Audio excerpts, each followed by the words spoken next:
Should we start with, I guess, a lot of the Assassin's Creed stuff being delayed, Bam. which Which one? just ties into a lot of the, Ubisoft delay stuff. So essentially, Ubisoft has a fairly anemic looking holiday season. They delayed their, what was it, Avatar game, the something of Pandora game, Yep. until 2023 at the earliest.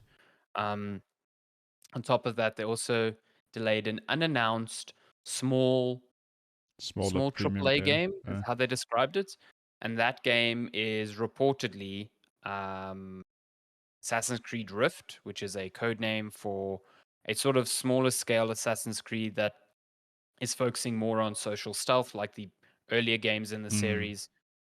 It was a expansion for Assassin's Creed Valhalla at some point, but then spun off into its own Mm. thing. But yeah, it's being developed at Ubisoft Bordeaux's office, and the game is reportedly far behind schedule, according to one Jason Schreier from Bloomberg. The game What is does now that guy slated for know? release. Oh, what does he know? How dare he? The game is now slated for release in May or June in 2023. God So yeah. damn. So wait, there's two Um, articles here.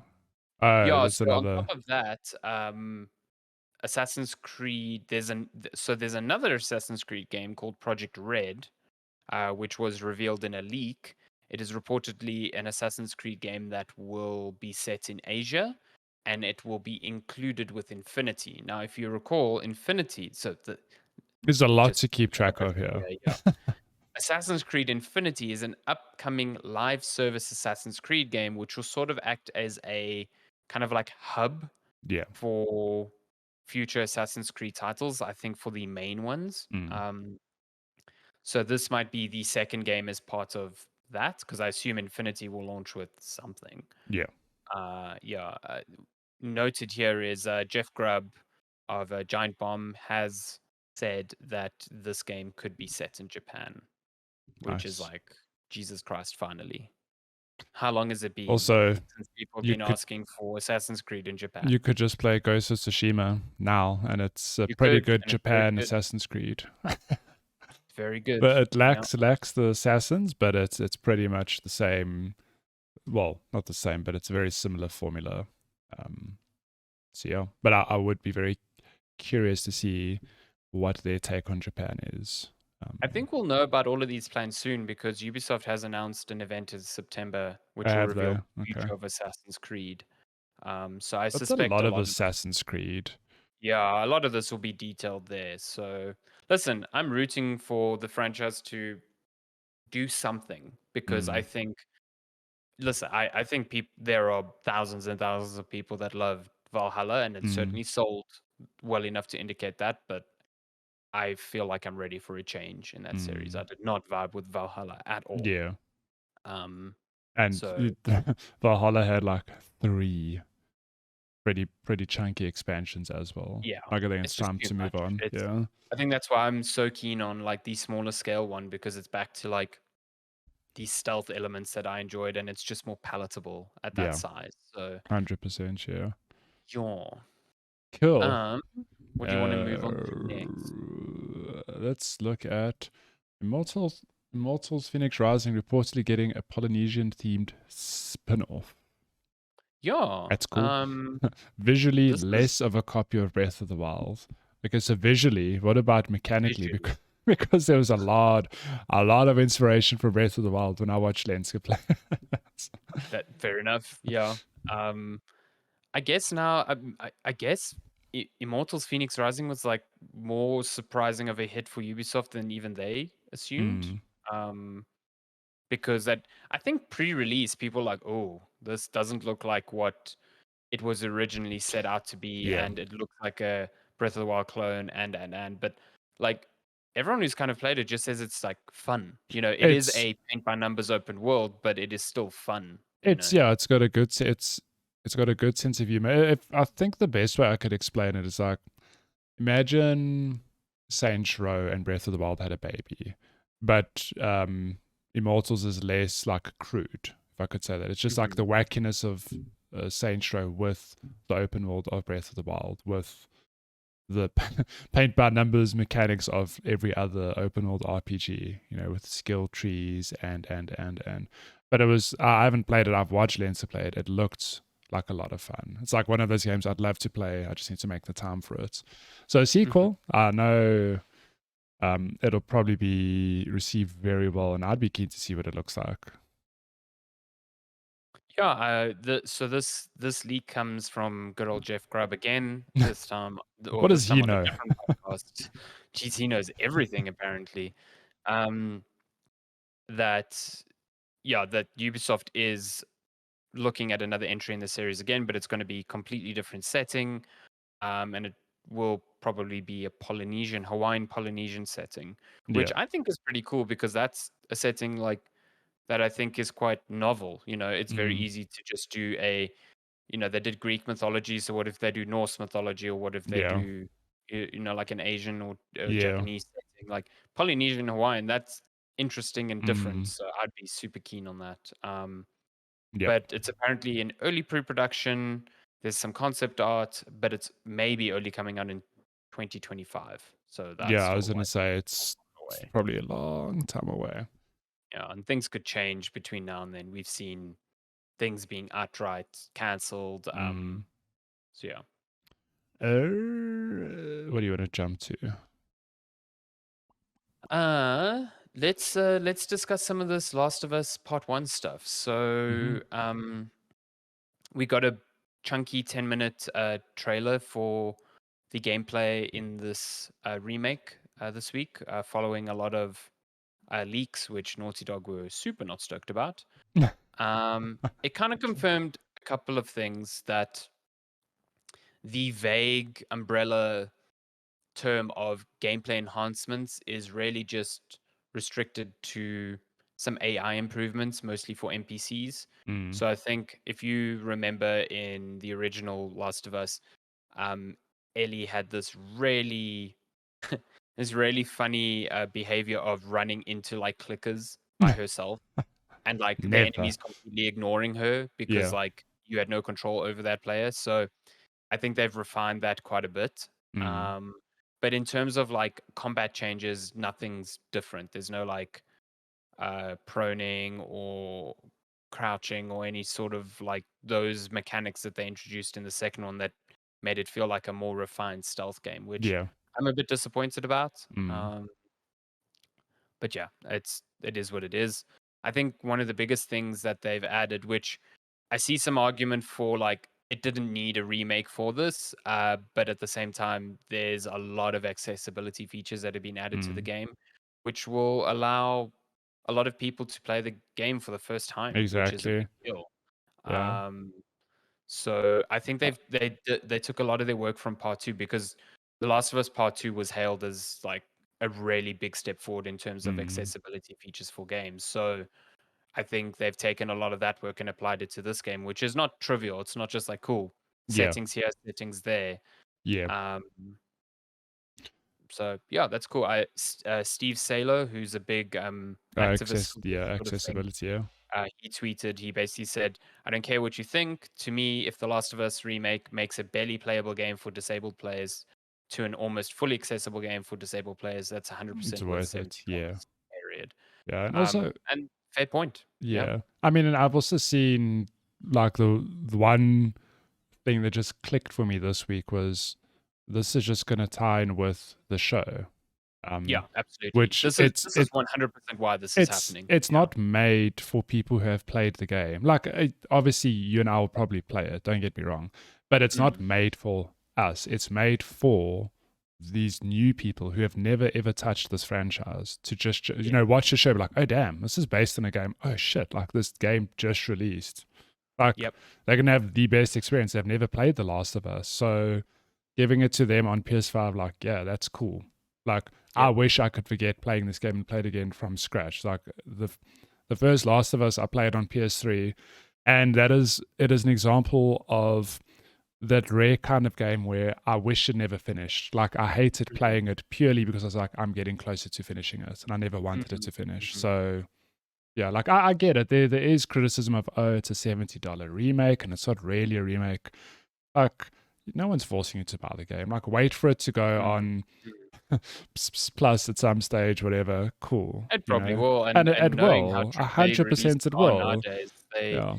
they get so they discount it so quickly as well. Mm. So It's like I understand getting mad, like, oh, they've promised this groundbreaking remake, but then just don't buy the game. Just wait and mm, buy it at a separate stage, or just don't play it. Like, it's cool. mm, mm. Just don't forget there's a whole other audience that is going to experience it for the first time. So Yeah, yeah, and I don't know. you know, for as much as people think Naughty Dog has complete autonomy under Sony, you know, they're still owned by Sony, Mm. and you know, they I'm almost certain their discussions like, yes, the series is coming out, we need to do something to kind of like tie in with 100%. that. It's for. Yeah, I and think this it's this makes more sense than a spin up a sequel super quickly. Like yeah. that's not going to I happen. You mean, know. yeah, and obviously, well, I presume the series is based on this. You know, it's the base story. It's the first story. But like, think I don't have the numbers off the top of my head, but when the Witcher show launched on Netflix, The Witcher 3 broke more records because people were like, oh snap, this is Yeah. based on a game. Like, let me go Yeah. buy the game. Exactly.